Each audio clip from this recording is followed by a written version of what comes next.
Friends, ఒక వ్యక్తి నది పక్కన స్నానం చేస్తుండగా ప్యారెట్స్ అని చిన్న జంతువులు వచ్చి ఆయన షర్ట్ అయితే లాక్కోవడం వెళ్ళిపోతుంది. అలాగే అతనైతే దాని వెనకైతే పరిగెత్తడం స్టార్ట్ చేస్తాడు. అవైతే చిక్కకుండా అయితే వెళ్ళిపోతాయి. అతను కింద మీదే పడైతే దాన్ని పట్టుకోవడానికి ట్రై చేస్తాడు. అయితే అది కాళ్ళ కింద అయితే వెళ్ళిపోతాయి. అతనైతే కొండ మీద నుంచి వచ్చి ఇసుకలో జారిపోతాడు. ఆ ఇసుక అనే మొత్తం లోపల మనిషిని అయితే గుంజి పడేస్తుంది. అలాగే తను చాలా ట్రై చేస్తాడు బయటికి రావడానికి.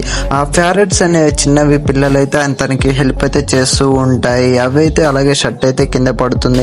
అతను ఇంకా లోపలికైతే వెళ్ళిపోతుండగా అవైతే చూస్తూ ఉంటాయి. అలాగే ఆ జంతువులు అయితే ఏం చేస్తుంటాయంటే చిన్నగా అయితే ముందుకు వస్తాయి.